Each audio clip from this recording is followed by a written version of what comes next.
Hello, everybody. Welcome to the Basu and Godin Notebook, November 6th of 2023. Arpin, how's your weekend been? I don't differentiate the weekend from the weekdays anymore. It's been Just one long day. just one long day. Just got back, obviously, on Sunday from the road trip. Yeah. Practice today, game tomorrow. Not going to Detroit, so that'll be a little bit of a respite, I guess. But yeah, it's been it was a long road trip, a lot of travel, but some interesting stuff happened over the road trip. Yeah. I think we're this is something, because it's an interesting road trip. And of course, today we're going to talk, there's some issues that we're going to address. Martin St. Louis clearly focusing more on 2 points than he did last season. There's going to be our Monday Mailbag, obviously. Also, we're going to discuss the pressure for the Canadiens players to play in this market, especially when things go wrong for them. But let's start with this trip, both with what just happened and what is about to happen with the upcoming schedule. I mean, there are tough opponents, Tuesday against Tampa. Thursday, you just mentioned it. The Canadiens will be in Detroit to face the Red Wings. And then over the weekend, I mean, the ever-surprising Boston Bruins, we always expect... We shouldn't be surprised. Yeah, we shouldn't be surprised. We always expect that there's going to be some sort of downfall or regression, and it's never coming. So they're going to be at the Bell Center, and the day after, the surprising Vancouver Canucks. Those ones are a bit more surprising. Legitimately surprising, yes. Yeah. So it's a tough schedule for the Canadiens. But if we go back to this trip, I think it's interesting because the Canadiens just played 3 games, Vegas, Arizona, and St. Louis, where they didn't register a win, but at the same time, that very first game against a team that had not lost in regulation back then, the Vegas Golden Knights, Martin St. Louis said, this is the best 60-minute game, or even 65, the best overall execution and effort I've seen from my players since I took over this job, so since I'm behind the bench. Uh-huh. And they followed that up with 2 clunkers. Let's face it, the execution was clearly not there at the same level in Arizona and St. Louis.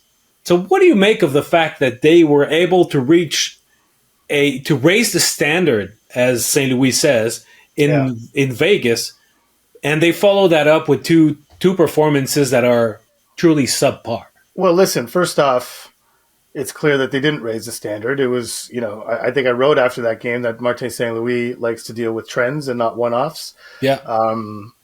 That was clearly not a trend. He was hoping it would be, the way he spoke after the game, even the way the players felt about it. They played an excellent game. They dominated, probably deserved the 2 points in regulation with the way they played. But it turned out to be a one-off. And so, to me, the trip is kind of like a metaphor for the Canadian season and how it might turn out. You have this great start, the way the Canadiens had a great start to the season, not only this season, but also last season. Get a couple injuries, standard slips. The whole league kind of sets into who they are. That could be represented by the Arizona game, kind of a return to reality sort of thing, which they might be in the midst of right now. I mean, you just mentioned the tough schedule ahead of them. They've already gone 3 games without a win. By the end of the week, it could be 7 games without a win. Like, who knows? It could be. I mean, it's really so. And then the St. Louis game is just kind of continuing that and showing that if there is a trend here, it was not the Vegas game. The Vegas game was the outlier. The way they played in both Arizona and St. Louis. And I think Suzuki, what do you call it? The Arizona, he called it a scatter fest from us. Yeah. And then in St. Louis, called it sloppy.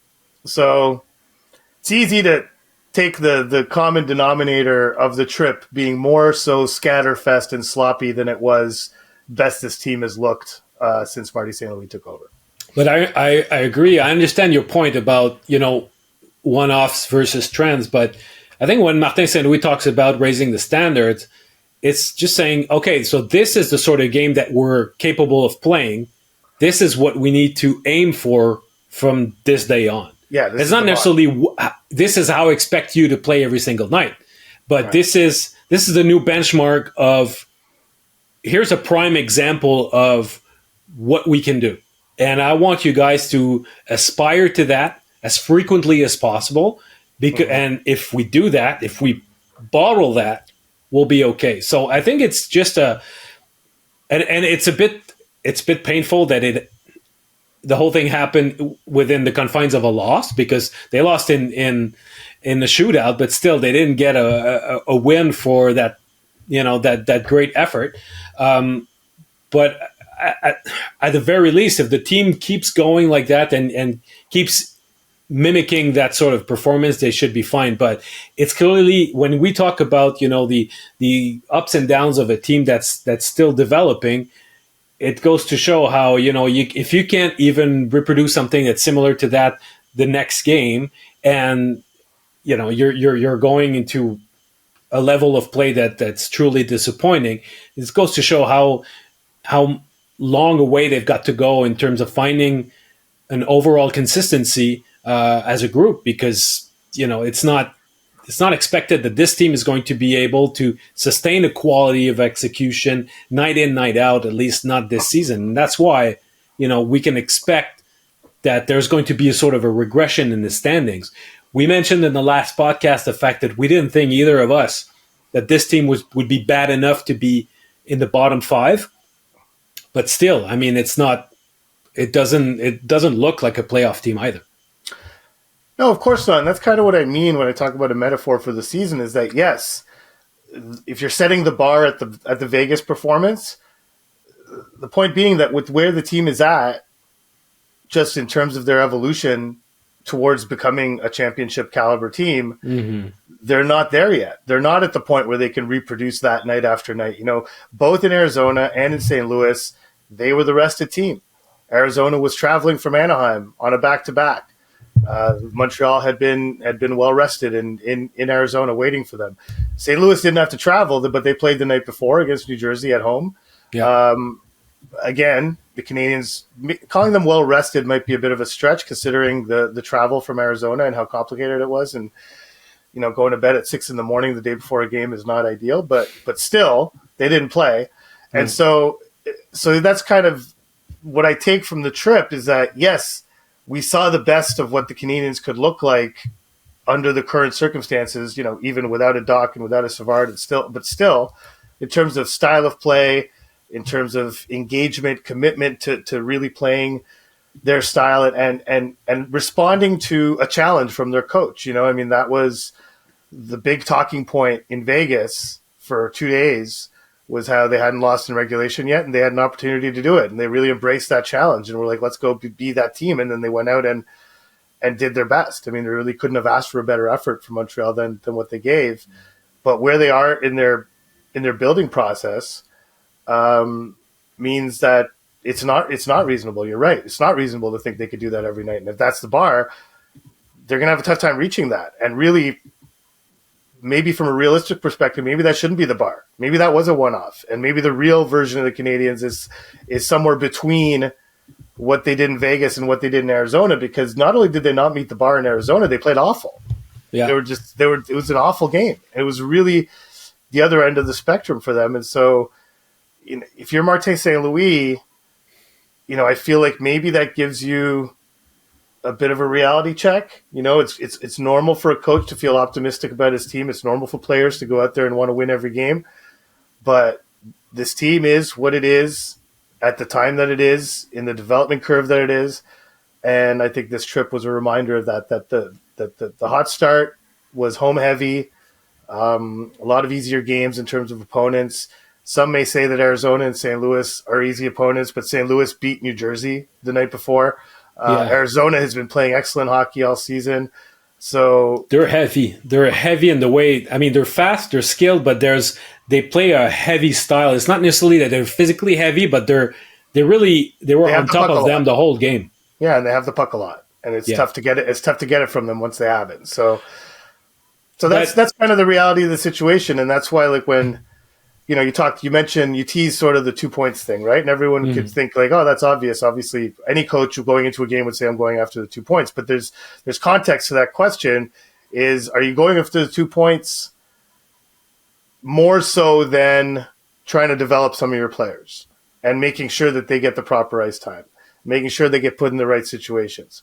And, Marty said over the course of the trip that right now, based on how my team has played so far this season, I leaned more towards the 2 points, which is why Caden Primo did not play a single game on that road trip. Is that good for Caden Primo? Is it good for the Canadiens organization based on where we're at right now? I think Canadiens management is trying to get a handle on what they have with Caden Primo. They're stuck right now. They can't send him to Laval. They're convinced he won't make it through waivers. That horse has been beaten solid by now. Like, it's very clear. So under the current circumstances, you'd like to see him get some games. And I think management would like to see him get some games. But Marty's not at a place where he's willing to – sacrifice is a strong word because it's not a given they're going to lose if Caden Primo starts. But not give his team the best chance to win is something he's not willing to do just yet, and maybe that's a mindset that might need to shift at some point soon. Yeah. If I just want to go back for a quick minute to the schedule thing, because now the Canadiens are going to play 5 of their next 6 games at home, where they've got a 4-2 record, but they've got a negative goal differential. But after the game in St. Louis, Brendan Gallagher said, we need to learn to be we need to learn how to play smarter on the road. What do you make of that? What do you, how do you, when you hear a comment like this, what's your, judging from what you've seen, what do you consider a team that should play smarter on the road? Well, you hear Marty St. Louis often uses the football analogy of you got to know when to punt. Yeah. I think that's what Brendan's talking about. Too many turnovers at the opposing blue line. Marty refers to that as starting the other team's offense. Yeah. And so you've got to know when the situation is right to have a controlled entry or have a controlled exit, and when it's right where you just got to punt and turn it over to your defense and hope to live another day and get your offense a better opportunity later on in the game. I get that, but what's the part about that's specific to the road games? Well, because on the road, since you don't control matchups, since you don't, I think there's certain elements of road hockey you're more likely to lose. Well, I guess you're not most likely to lose faceoffs anymore since they changed the rules. But there's an element where you're not controlling the pace of the play. Like, the coach kind of has to anticipate what the other coach is going to do in terms of who he puts out there. So you're not always going to have an ideal situation on the ice. So I guess if your fourth line's out there and they find themselves against the top line, don't try to make a play. Don't try to dangle at the opposing blue line and try and just survive the shift, live to fight another day. And I think that's, listen, in St. Louis, he was on a power play. I understand it. And I honestly don't blame Justin Barron because it looked like he got tripped. He got tripped. And so, but still, the principle of the play, what put him in a situation to be tripped was making a somewhat risky play at the blue line. You are on a power play, fine.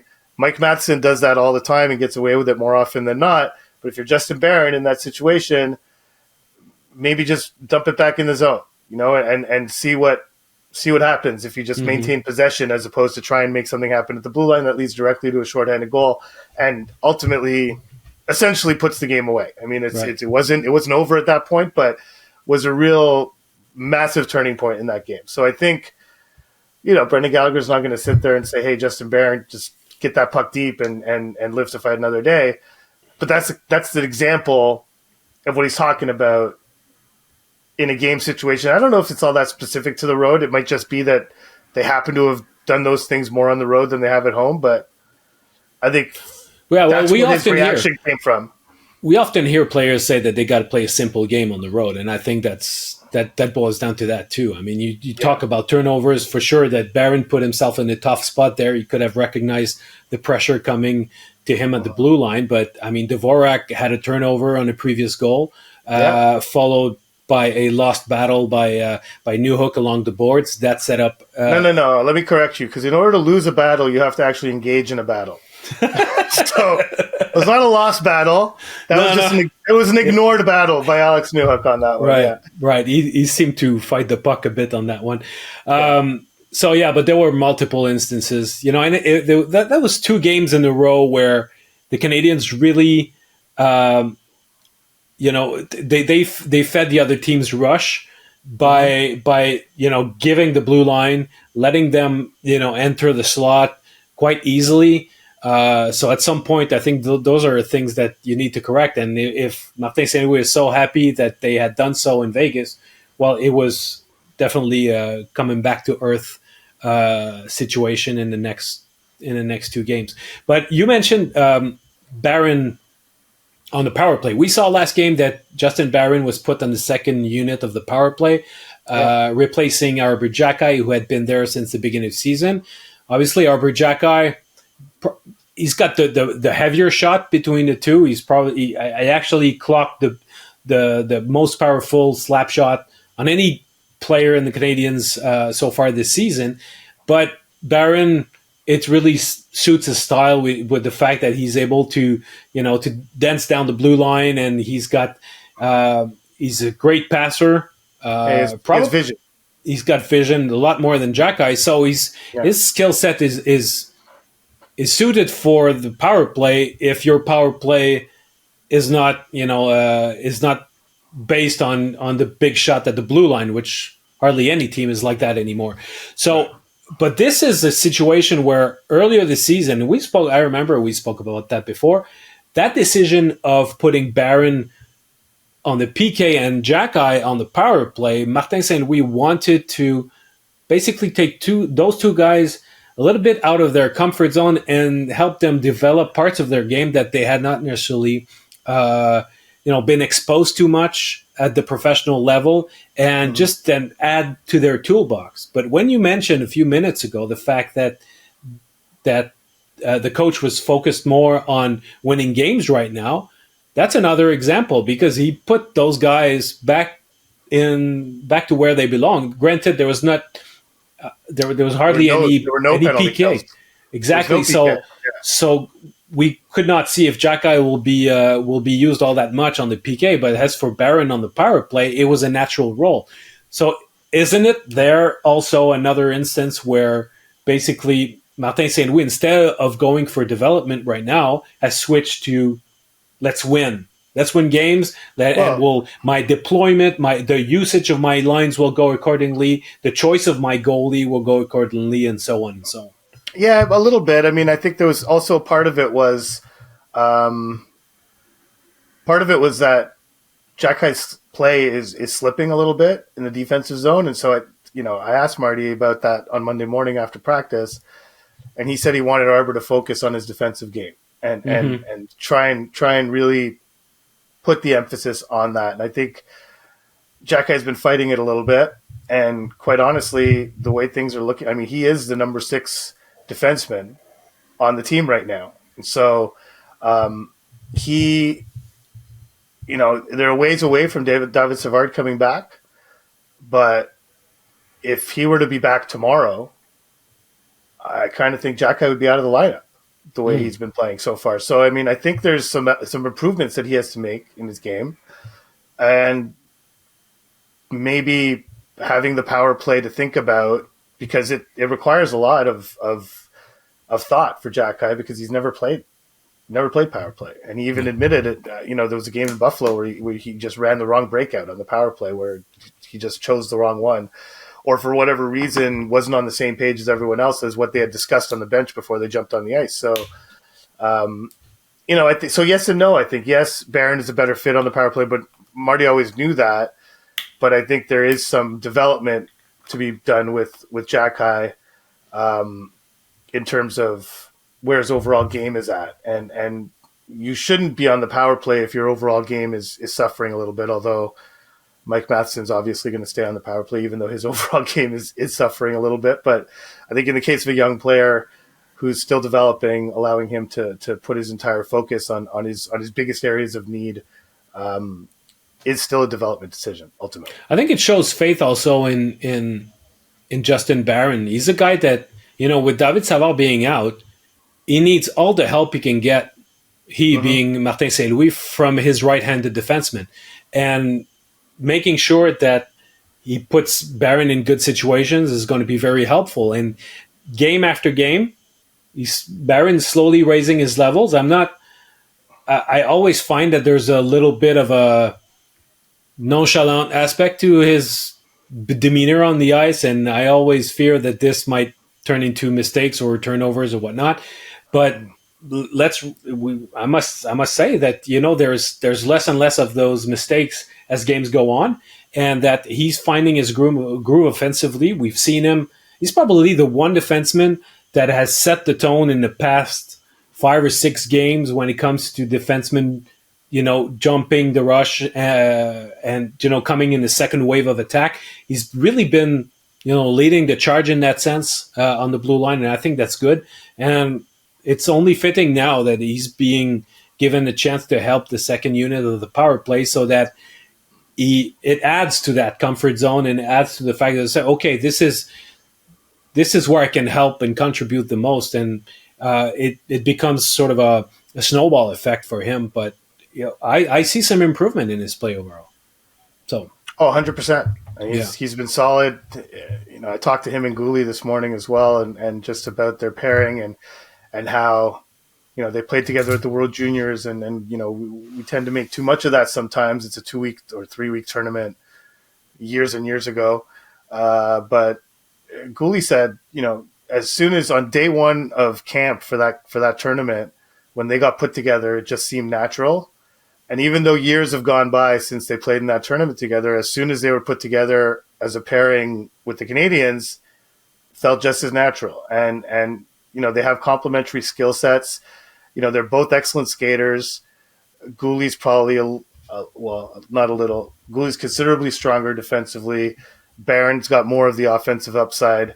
But in terms of having two tall, rangy, strong skating defensemen on the same pair who kind of see the game the same way and are really familiar with how each other plays, because of those similarities, that creates a lot of comfort. Barron feels that his game is thriving right now because he finally feels comfortable as an NHL defenseman. Getting the minutes he's been getting next to Goalie helps. Getting the power play assignment helps as well. And Marty talks about it's important for every player to have a role. So when you get put on the second power play unit, that's going to help your comfort level. And he's coming from far in the sense that when you start the season, you're out of the lineup, you start questioning that place in the NHL.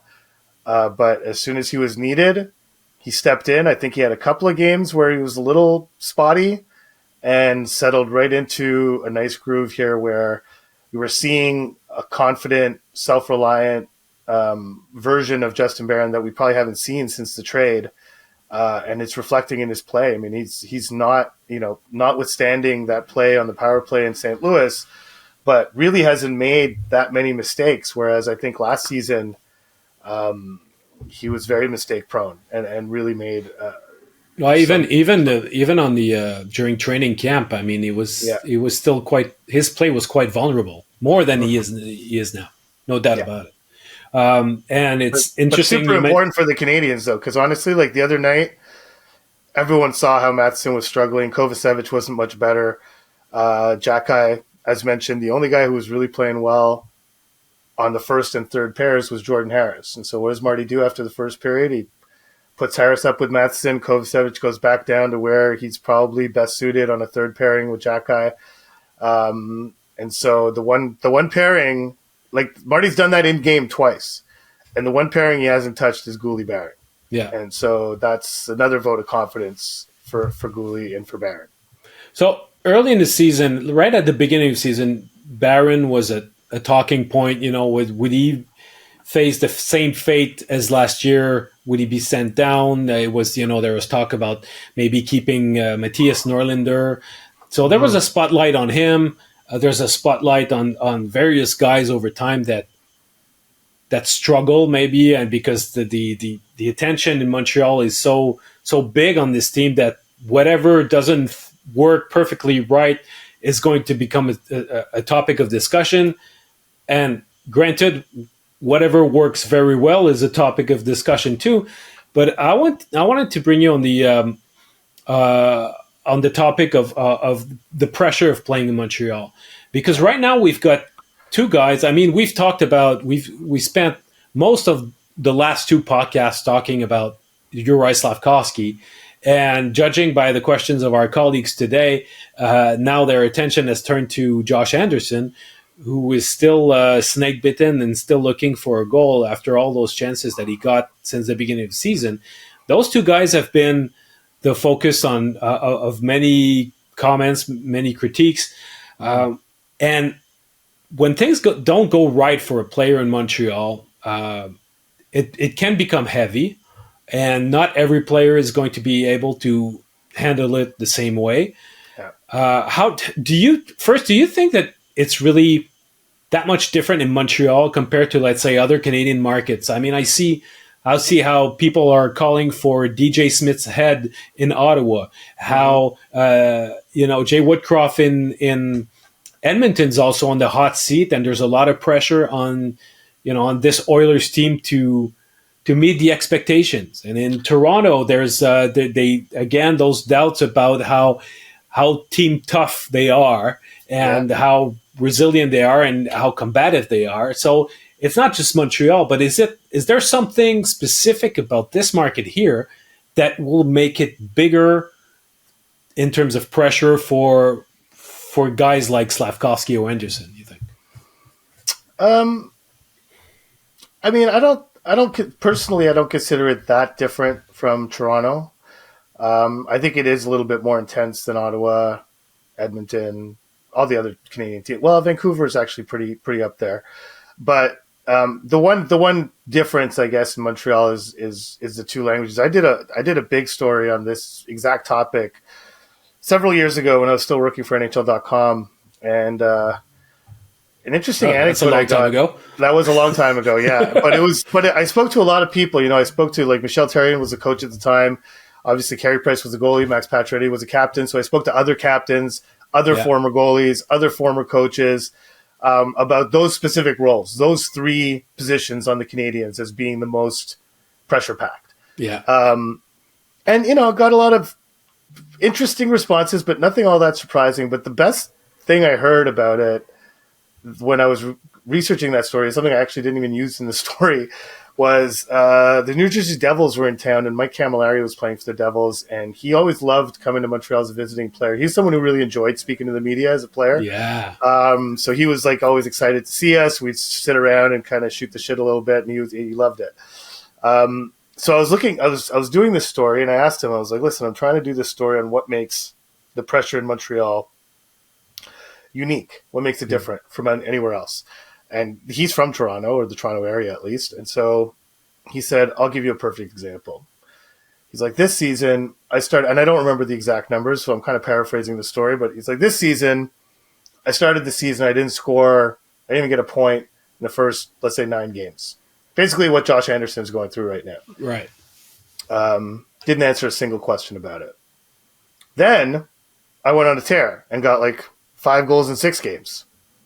Didn't answer a single question about it. Like, so in one what sense, are those reporters asking about? Yeah, exactly. Well, I just don't know if he spoke to reporters that often, like he wasn't really one of the leading players on the team or whatever. He wasn't an important story. Yeah. And he was like, had both of those things happen in Montreal, it would be the talk of the team. And we're seeing it right now. As soon as Juraj Slafkovsky scores, listen, in Arizona after practice, Josh Anderson came out, answered questions for a good 10 minutes. All of them being about his slow start to the season, how he doesn't have a goal, what's he going to do, this and that. He answered them very patiently. Tried to put a smiling face on it, yeah. But the focus remained on Juraj Slafkovsky. Juraj Slafkovsky scores a goal, has a good night in St. Louis. So the perception can be, okay, well, we can move on from that now, and let's focus on Josh Anderson. And today, Monday after practice, Josh Anderson comes out and fields almost the exact same line of questioning as he did in Arizona, except it was a little bit more urgent now. 2 games had passed since then without him scoring, with him not playing all that well. And, in a sense, like, going back to the Camilleri story, like Camilleri going through that difficult start to the season, it's a little easier to stay level if you know that the public discourse has nothing to do with you. Like, you internally could be going nuts and wanting to break out of it, which every player would. It's just that added layer of discourse that you're missing. And so today, we came back from practice a couple hours ago at this time when we're recording. Josh Anderson, I don't know how much he's thinking about the questions he answered, but one thing he knows is that his lack of production is a talking point. That he knows. How much he cares, it's hard to know. But he knows that people around town are talking about it. So it is a layer that you don't have in every market. I think you do in most of the Canadian ones, but it can make getting out of a situation like that a little heavier. Juraj Slafkovsky said he doesn't read the media. He doesn't have Facebook, doesn't have Twitter. He has Instagram, but, quote, luckily no one says anything bad on Instagram, which was a great line. But, it helps to be able to turn that off, but not every player can. No. And it's funny because Sean Monahan, I was talking to him today, and, he said, I was exposed to that in Calgary, and he couldn't really remember what made him decide to shut everything off around him, whether it was poor production or, an injury or whatever. But he decided to, not to go on social media anymore. He says it's more difficult for younger players who are, it's part of their lifestyle, their habits to use that. And it's definitely it's how a place where you can have the pulse of where the fans stand towards you, and it's not going to be a 20,000 feet appreciation of your work. It's going to be on the here and now, and it's going to be always, what have you done for me lately? So it's not even about the good game you had 5 days ago. It's how are you tonight? So, and you just see with the whole discourse around Slav, it's been just switched to a positive one in the span of one game, just because he was given the chance to play alongside two very good players, and had one of his best showings of the season in response. So it's interesting, but it's the pressure cooker that is Montreal always seems to be a redundant, not a redundant, but it seems to come back very often as a talking point, especially among players who were in Montreal before, and having the chance to step away can realize how draining it can be. And to that effect, it's. I would like to switch right away to a question that we had, because we asked our listeners to send us their questions either on the Twitter handle of the show, Basu and Godin, or by email at basuandgodin@gmail.com. And we've got P. Morano, who asks us, he says, as journalists, do you turn your mind to the level of coverage and necessarily pressure dedicated to a single player? Hold on a second. I need to find the rest of that, the rest of the question, because Well, we can just paraphrase it. Basically, he was talking about do we keep in mind how much we're adding on to the pylon, I guess, when one player is struggling and he seems to be the focal point of coverage. How do you feel? Or do we simply report on the topics and issues the fans are clamoring for? That's what he says, regardless of its potential impact on the player. Right. So that's because it's a tricky one, because to say, well, we're going to ignore the fact, because I've seen some fans saying, oh, leave the kid alone. Yeah, but if we're talking about the Canadians and there's this issue going on, you can't just ignore it because, the kid might feel hurt by what he's going to hear. It's always just about being fair, and it's about making sure that you keep a big picture, a bird's eye view of the whole situation, and making sure that you're not reading too much into one small event and saying, okay, in the global aspect of it, what does it mean? Where does it go? To say that Slafkovsky is a bust right now would be ridiculous. But to say, okay, he's struggling. Why is he struggling? What's the best way for the Canadians to help him out of his struggles? That's an entirely different discourse. So I think that the players, if they're new to the Canadians, they're rapidly getting used to the fact that those discussions will happen every day in both languages on TV with 24-hour sports shows, both on RDS and TVA Sport. You've got TSN 690. You got all sorts of media outlets. We're bombarded with Canadians content, so it can seem like it's too much at some point. But I think that it's the responsibility of every media person.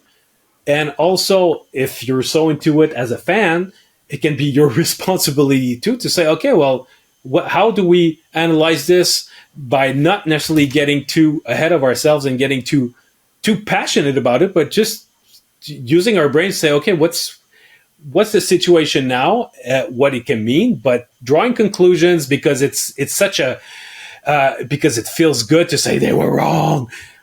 I mean, it doesn't serve anybody, and it's not even right. So, yeah, I mean, listen, it's a valid question because you don't want to contribute to a mountain of negative coverage if it's unfair.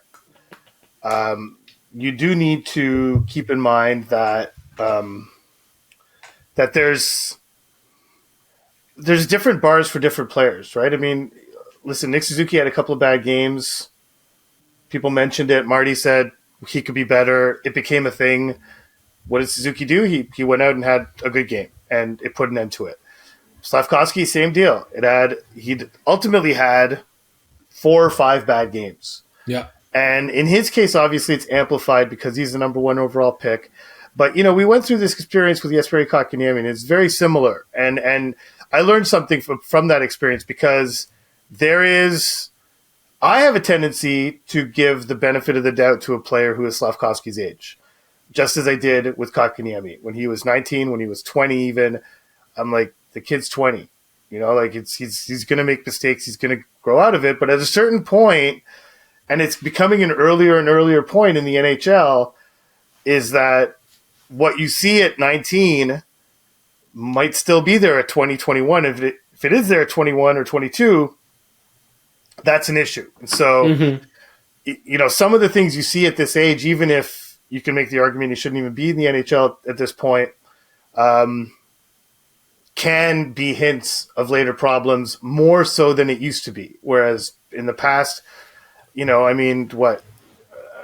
trying to think of an example from like the 80s, like Sergio Momesso made the NHL like right out of junior, like that whole crew, Shane Corson, all those guys who came up together, Claude Lemieux, Stéphane Richer, like that group that was really raw. I think it was they were further away from their primes than an 18-year-old is today. Like your prime is a lot earlier in the NHL now than it was back then. It's not, you're not looking at 26 to 30 like you were back then. You're looking at 22 to 26 like now, or 22 to 28, let's say. So, if Slav's prime is at 22, then at 19 he has to start building up towards that prime, right? So I'll give you an example of my thought process. The game in Arizona on Thursday, I woke up that morning after having gone to practice, kind of seeing how it gone. Slafkovsky storming off the ice at one point, really upset with himself, had a frustrating day at practice. And I was like, okay, listen, if Slav has a rough one tonight, I'm going to have to write something about this. This is really, it's gotten to the point where it's becoming very negative for the player. Plus, there was the whole Cooley thing, Logan Cooley. Plus, there was the whole Cooley thing, of course, and just the way the game played out. And so, but it's not to pile on. And if you read what I wrote, it's not really about Slav. It's about how he's being managed, how he's being handled. What is this the best place for him? Is it good that the organization is keeping him in this situation that is starting to become extremely hot? And as it turns out, Slav wasn't paying attention to any of that stuff, and shouldn't be surprised. And that the heat that he was generating was being generated by himself, and it continues to be generated by himself. But again, it should be seen as a positive sign that all it took was one switch, one change that boosted his confidence for him to have a much better game. Was it a perfect game? No. But it was much better than the bar he had set so far this season. So then you write about that too, you know? I mean, it's just like so the end of the question is exactly right. You have to write about not necessarily what the fans are clamoring for. You have to write about the topics that are important to the organization and that are important to the team and why they're important, what makes them important, what needs to change, who's at fault in some sense, in some cases. Maybe write a piece if you feel the discourse has become hysterical, then try to calm it down. If you feel that there's not enough of a discourse around something that there should be more of, then try to ramp it up. Say, like, listen, no one's talking about this, but this is an important thing, and maybe you should be talking about this. These are all like decisions that go into your coverage as a journalist, but it's always considered. I try not to write anything that I haven't thought through a lot and thought. But the main sticking point of my whole thought process is it fair to write this at this time? Basically how I go. Yeah. And the feeling also of piling on that some hardcore fans might get from reporters is how much media they'll consume. Even if everybody writes one article about Slavkovsky and you end up reading 6 articles, oh my God, they're piling on. Well, no, it's just it's all done in horizontally, but you choose to consume everything. So concurrent, yeah. But on the other, and the players can feel it too because, well, for example, you read 6 articles about. Let's say tomorrow you read 6 articles about Josh Anderson. Well, that came as a result of people from 6 different media outlets asking Josh Anderson questions today, which to Josh Anderson would feel like a barrage of questions about how crap he's been. But really, it's just each reporter trying to get each specific question that he or she needs to either write his or her story or produce his or her TV piece or whatever it is, or get the clip that they need on radio. And so even that can feel like piling on from a player's perspective because you'll take 10 questions, 8 of them will be a different variation on some negative theme centered around the fact he hasn't scored a goal. So I wouldn't blame Josh Anderson for leaving a scrum like that and being like, what the fuck? Like, what's like, wow, how did I just go through that whole thing just because I haven't scored yet? Whereas, anyhow, it's I can see it, how he would feel that way when you go through repeated questioning on the same subject. Whereas it's also understandable from the media standpoint because maybe a specific aspect of that hasn't been covered and you need an answer for that. That being said, if we flip this situation, this reality around, if things are going well for you, the Montreal market is a very good window to show the rest of the league that things are are going well, because there's going to be those same amplifiers in the media that might add urgency or gravitas to a certain situation. When things go well, for a guy like Sean Monahan right now, for example, if people start saying, Sean Monahan's playing amazing hockey, et cetera, when things go right, it helps make it sometimes either bigger than it really is, or in Monahan's case, it would be just how do you say rendre justice? It would be like it would be I can't think of what it is in English. Okay, but anyway, to express accordingly or give the their just due. You're just due exactly to the fact that this guy is playing well. So, and it's happened in the past. Guys came in Montreal and heightened their value just by being in Montreal, showcasing their skills for some time. Everybody's saying, "Oh, he's playing well, he's doing well," and next thing you know, they get traded for a good return, or they get an amazing contract a few months after. Yeah. I always come back with the idea of James Wisniewski. James Wisniewski is exactly what I was thinking of. Exactly. Yeah. He got really rich from a very short stint in Montreal where he played legitimately very well. I mean, he really did. But yeah. So it can be positive too. It's not always negative. It goes both ways. We'll see, and we'll find out. We'll see what the lead story is coming off of practice today. If it's Sean Monahan or if it's Josh Anderson in most of the media outlets. And then we're going to put that to the test because Sean Monahan is a tremendous story. It's like a great story of a guy who's fighting back from injury, a former like elite centerman in this league, high draft pick, went through hell again last season, and is now performing at just a top level and is a really best player. Is their best player. Because there were two scrums that were equally attended, they went on equally long. So now let's see. This is a test. Let's see who's on page one on Tuesday morning. If it's Josh Anderson, the goalless wonder, or if it's Sean Monahan, the ageless wonder. So it's the fact that the Canadiens have lost their last 3 games makes me go towards Josh Anderson. Well, had they won those games, maybe it would be a different story. But all right, let's get to the rest of the mailbag because we have a lot of questions and we want to make sure we get to as many as we can in the next let's say 15, 20 minutes. So let's go. Just a quick one that's regarding Slavkovsky too. It comes from Trevor from Calgary. What's the organization doing to help Slav through the shitstorm of fan backlash? What have they done to help the players succeed with the ups and downs of the fans' comments and reactions? Trevor is referring to Jeff Molson's initiatives on players' mental health. Yeah, good question. I did inquire about this last season. I haven't this season, but basically the one thing the Canadiens have done, Jeff Molson, when he fired Marc Bergevin, mentioned that they were going to put together a sort of a health and wellness, mental health and wellness sort of wing of their medical department. That hasn't happened yet. Not at least as robustly as Jeff Molson seemed to suggest it would. Jean-François Menard is their mental performance coach. Remains with the team. He was at practice this morning.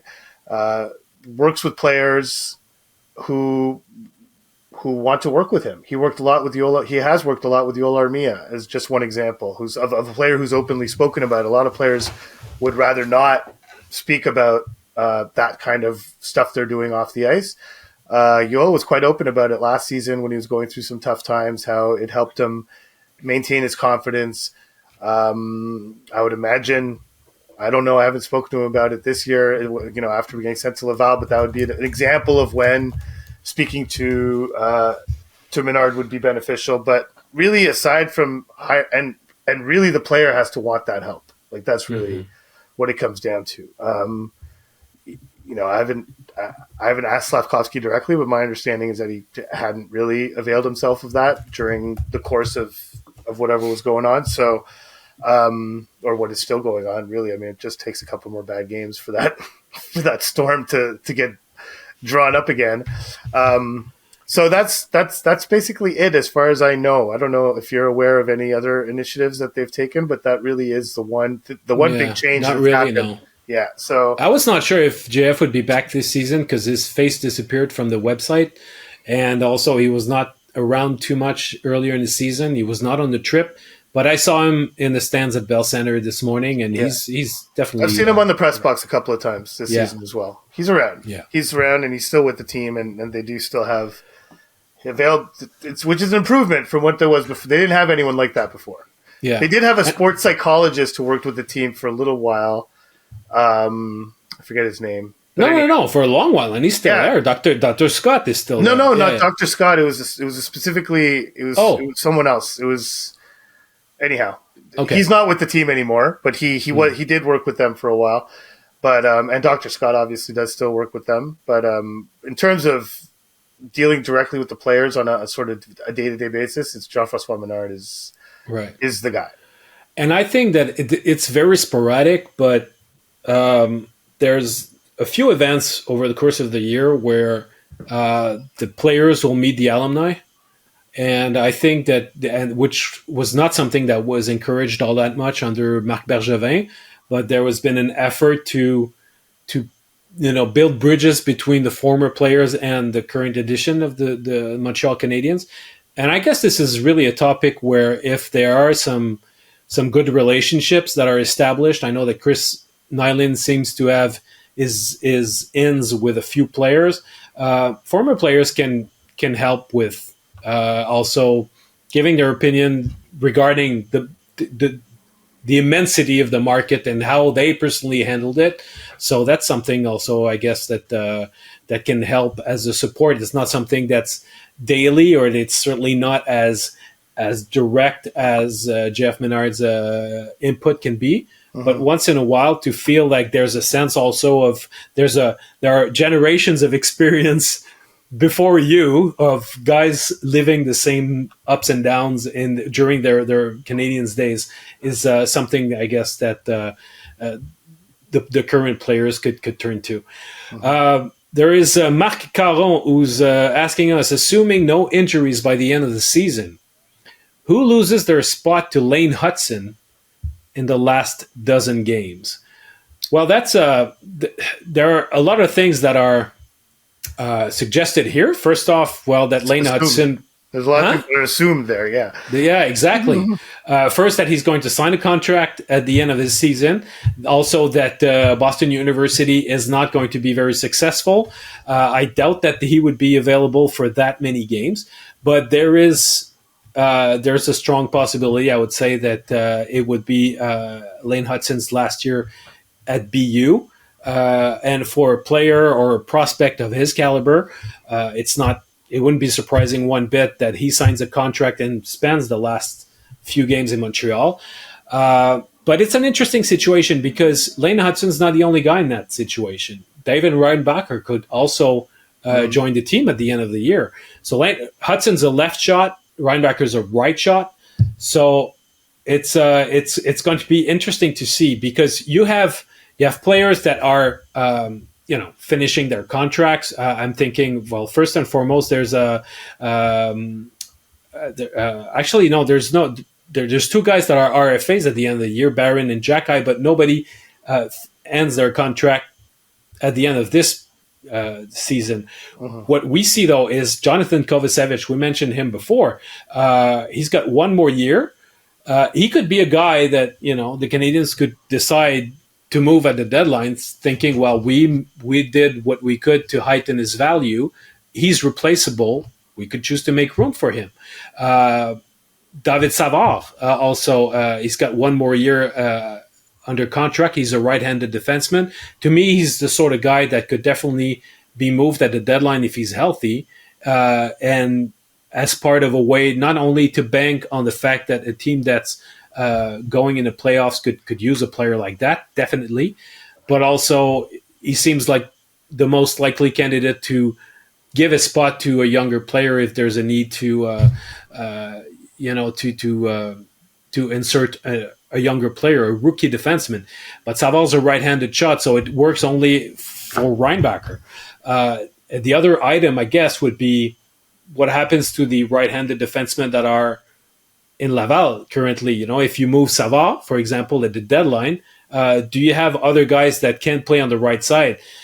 Kovacevic, I mentioned Kovacevic. We've got Barron there, but it's still thin. So you go directly to that new wave of defensemen, Reinbacher, but also Logan Mailloux and whatnot. So it's Lane Hutson, and there's a good chance that he finishes the season in Montreal, but it would be either Kovacevic or Savard, maybe Jacky. We mentioned the fact that Jacky was the number 6. Maybe he would be put on the sidelines depending on how his season goes. But to me, it's between one of those three. What do you think? I don't think you could bar injuries. Yeah, basically. I mean, I think you pretty much covered it. I don't need to add much, but I mean, I'm pretty sure this will solve itself. Yeah, at some point there'll be some hole created right around the time that they're arriving, and so I think this is a problem to be dealt with at a later date. But I don't think it'll be an issue getting them a couple of games at the end of the season if that's the case. If that's actually what's going to happen. Right. Okay, here's one for you, man. Since you last discussed Suzuki's usage, Marty seems to be trying. That's from Androxide. That's the handle on Twitter. Marty seems to be trying very hard to keep him off the PK and has succeeded in doing so, except when there are injuries during a game, like with Harvey Pinard. Do you think this is the right approach, or should they try to develop his PK skills more? Well, listen, I mean, whether or not it's the right approach, this is something that Martin St. Louis wanted to do. So I think he feels that maybe Suzuki's offensive potential was being unmet as a result of overusage. I think there's merit to that thought. This is a big year for Nick Suzuki. You know, Nick Suzuki has to show that he can be that point a game guy, if not better. You know, and to be a number one center in this league, there's a certain bar of offensive production that you need to hit. Nick Suzuki's 24 years old now. It's kind of a now or never situation. And listen, if Nick Suzuki turns into like a 50 to 70 point center who's responsible defensively and can kill penalties and play on the power play, then fine. Then at a later date, you can put him back on the PK. But I think what the thinking behind it for Martin St. Louis is, let's put this guy in the best position to produce offensively. And now that Christian Dvorak is back, and they have Sean Monahan in that spot, they have Yoel Armia in the lineup. When Raphael Harvey-Pinard comes back, presumably playing in a lesser role, Jake Evans is already there. There's lots of guys to play on the penalty kill and be effective on the penalty kill. Yes, Yolonen has been good on the penalty kill. I mean, just, you know, right there, I just named 3 centers and 3 wingers who could play on the penalty kill, and that's all you need, really. That's 3 units to send out there. There's no need to put Suzuki out there. We know he's a pretty good penalty killer. Yes, he could improve, but let's let Suzuki have a season where we see what's his best self. We haven't had it. He has not had ideal conditions to produce in the NHL since the start of his career. All the injuries last season, all the injuries the year before, the pandemic, everything. Like, it's just like, it's never been a smooth ride where Suzuki's playing. You know, I mean, I remember one of the early games this season, Suzuki, they'd lost, I guess they'd lost Jake Evans for a little while. He was hurt. He went back to the locker room or whatever, and Suzuki took a shift with Jesse Ylonen and Raphael Harvey-Pinard on the 4th line. And I thought about it, and for like a stretch of, I think it was 5 or 6 games last season, that was the first line of the Montreal Canadiens, was Jesse Ylonen, Nick Suzuki, and Raphael Harvey-Pinard.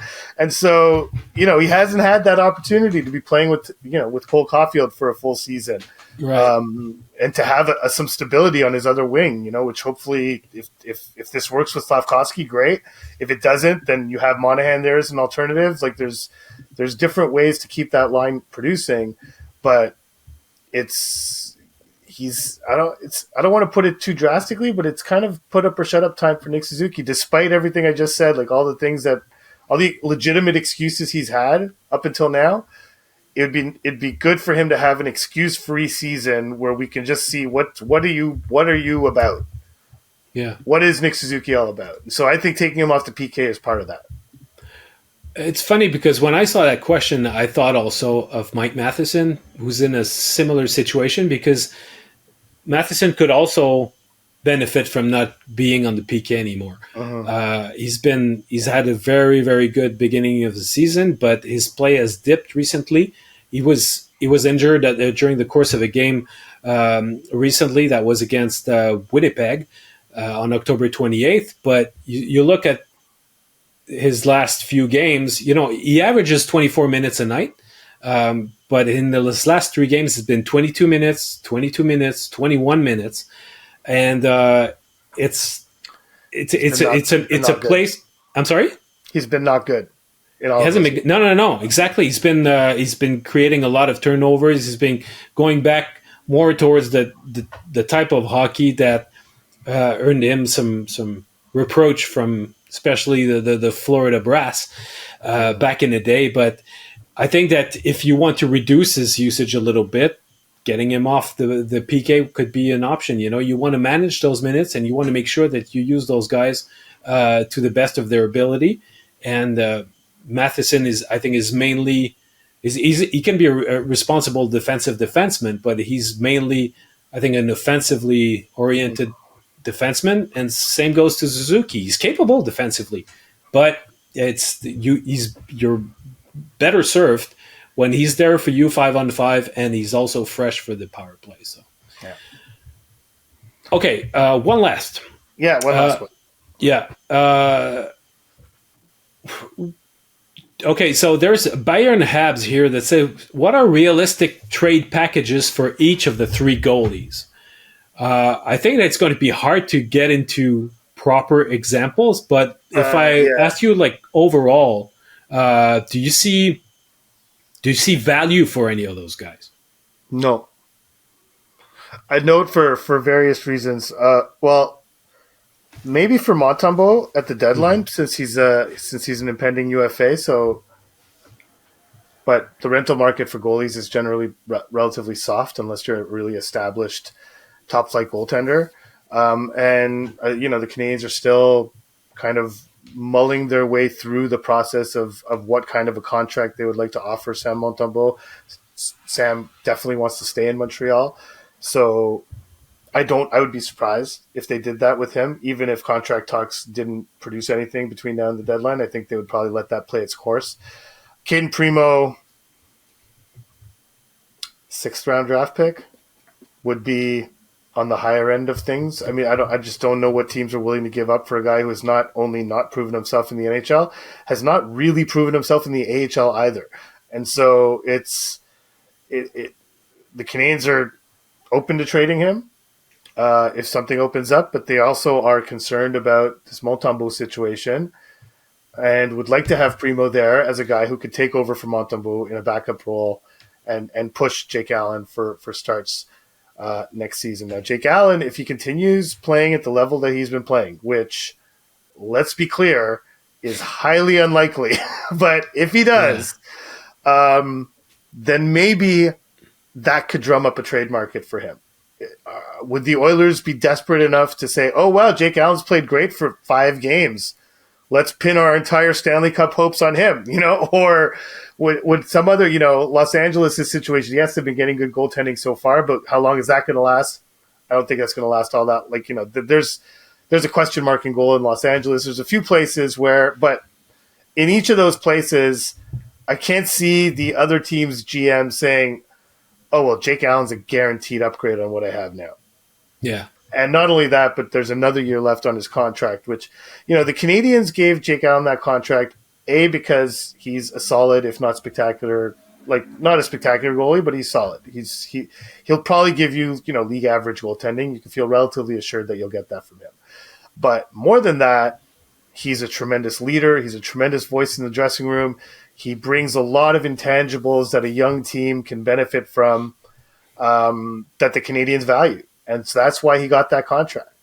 And I mean, I think they'd be open if someone came to them and made an offer for Jake Allen that was even close to being reasonable. I think the Canadiens would definitely listen. But I think the likeliest of the three, if anyone was going to get traded, would be Primo. But I honestly don't think the Canadiens are going to trade any of their goalies. I'd be surprised. Yeah, and I think that if Primo was to fetch a 6th round pick, the Canadiens would rather just send him down and cross their fingers that they won't lose him on waivers. And they don't seem willing to do that for some reason. I don't know why, but they don't seem. No, I know, but I would do that. You would do that. Well, it's because right now they might want to trade him, but if the return is so minimal, they might as well roll the dice and see if he's going to be taken or not, because he might not be. They think he will, but he might not be. Whereas if you trade him for a 6th round pick, what's the use of a 6th round pick for them right now? Nothing. Zero. Nothing. But what's the use of having Caden Primo as your third goalie? Nothing. There's no value being gained by Caden Primo sitting on your roster, backing up goalies. I agree, but we went over this before. You don't see too many smiles on Caden Primo's face these days. No, but I mean, if you have a goalie that you're unsure of re-signing, and you're looking at future options, and the other guys that are in the American League are not ready for NHL action, then you just can't lose that guy, even if you might not be super high on him or have the specific use for him right now. You need that third goalie. So that's his. But I agree with you. I mean, if you look at the market for Montembeault, I did a bit of digging, and there's not a lot of guys that are traded like during the season. If like at the trade deadline in March of 2022, there was Marc-André Fleury, who was about to become a UFA. Everybody knows him. He was traded for a conditional second round pick that could have become a first, but it remained a second round pick. Yeah. But apart from that, all the other goalies that were traded pretty much since then were all over the summer. Georgiev wasn't Korpisalo traded at the deadline last year? Yeah, he was also. He was traded actually. Yeah, at the same time there was there was this funny deal with Jonathan Quick, right? So and a third round Columbus, and they went to Vegas, and Quick and a first round pick for Korpisalo and Gavrikov. Right. So since then, but I look at goalies that, well, Korpisalo, you could argue that Montembeault is in that category, but you see, in summer of 2022, Aiden Hill, who had 1 year left on his deal, was traded for a fourth round pick. Ville Husso in the summer of 22. That was a case where San Jose didn't want to lose him on waivers, though, right? Well, no, that was off season. That was in August. Oh, but they knew that he was going to have to go on waivers by the end of training camp. Yeah. Yeah, exactly. Ville Husso, 1 year left. He was traded from St. Louis to Detroit against a third round pick. So he had 1 year left. And then you got Vanecek and Georgiev, who were RFA with arbitration rights, and they were traded basically for second picks, third round picks, etc. So there's not real value there. If Montembeault was to be traded at the deadline, good luck getting more than the third round pick for him. It's just it's honestly, really odd. If they could get a second round pick for Sam Montembeault, they would jump at it. Yeah. there'd be no debate, I don't think. But it's not realistic, and it's, I think, the Canadiens would like to know, much like they would with Primo, they'd like to be sure that what they've seen from Sam Montembeault is actually legitimate. We've seen lots of goalies have a hot stretch and then sort of revert back into some sort of mushy middle kind of goalie, mm-hmm. and so it's going to have to be an instance where the contract talks are really going to determine the willingness of the Canadiens to trade him or not. But Sam told me in St. Louis the other day that very, very preliminary talks have begun, but nothing concrete is how he put it. And it's really early stages. I think the Canadiens are going to tiptoe into this one, and Sam's going to have to continue to perform. But again, with the goalie setup as it is, unless Marty's willing to have Caden sit forever, there's starts are going to be sporadic. And one of, Jake Allen or Sam Montembeault, if Primo gets a start here and there, might have to go like a week between starts. And it's just going to be, I did ask him, like, as an impending UFA who's playing for a contract, is it in the back of your mind with this weird setup that you guys have now? And his initial answer was a little bit. And then he said, but I'm really focusing on how I play and blah, blah, blah. But his first thing he said was a little bit. So it's there. Yeah. It's in the back of his mind. Well, yeah, but if the Canadiens want to know what Montembeault is about, and if they want to know what Primo is about, when you have three goalies, it makes it that much harder to find what guys are about when you get so little playing time for them. Yeah, so exactly. Yeah. And then you have Jake Allen, who every time he's asked about it, as we mentioned on the previous episode, every time he's asked about anything, he brings up the three goalies. He could be asked about what the weather is like outside, and he'd say, well, with three goalies, it feels a little rainier than it does when it should be sunny, kind of thing. So yeah. It's like there was this former player, Gilles Tremblay, who used to be an analyst on TV, and it seems like all of his analysis every time, nowadays with the curve on the sticks, it's like no matter what it was about, right. The curve on the sticks. The curve on the sticks, right? Exactly. That was Allen. But yeah, just to finish up, I guess, on the goalie thing is that just the extent. I mentioned this in my notebook today, which is, it's kind of an unoriginal name, but so Sam Montembeault, the one thing he said that was good about the three goalie system is that he really liked not having to back up in Arizona. He could come to the rink a little later. He had a workout during the first period. He was on the bike. He was working out with the strength and conditioning coach and was able to really prepare himself for his next start in St. Louis. So I was like, okay, that's interesting. That's the first positive thing we've heard about the three goalie system. So I'm in St. Louis, and obviously Jake Allen's the mayor of St. Louis and knows everyone, and everyone loves him. And so I happen to cross paths with him in the bowels of Enterprise Center. I say hello, and whether he's enjoying his time in St. Louis. So I was like, it must be nice not having to back up. At least, if you're not going to play, at least you can schmooze and do all this stuff. It's like, no, I'd rather be on the bench, man. I'd rather be in the fight. He did not like it. He'd rather be playing, even if he's not playing, rather be on the bench with this team in uniform and be part of the fight. And so, yet again, the one positive, I kind of joked with, I don't know if I should say this. I kind of joked with Jake. I was like, figures a guy whose name is Snacks doesn't mind being in the press box during a game. Jake thought that was funny. Anyhow, yeah. So, but just to say that even that one maybe positive part of this three goalie setup is not unanimous. The two guys who are benefiting from it, and I can guarantee you that Caden Primo doesn't love being the backup every night. He'd almost. I guess he would rather. Of course, he'd probably rather. Well, he'd definitely rather play, but I don't know. I haven't had a chance to ask him if he enjoys being the backup more than just hanging out and going on the bike and doing workouts and whatever. I don't know. Well, at least he's got a chance to play if he's dressed, Yeah. So otherwise, and he does have to go through sort of the mental prep of being at least the backup or whatever. So, did you know? Speaking of Snacks, Montembeault is doing a radio ad with his mom for the IGA supermarkets. So it's about food, and honestly, I swear to God, I feel like he's got his mouth full when he's talking. Seems like he's munching on something during the ad. So Snacks is the best. We've heard a lot of good nicknames in the NHL, but Snacks is. It's not only Snacks. It's what they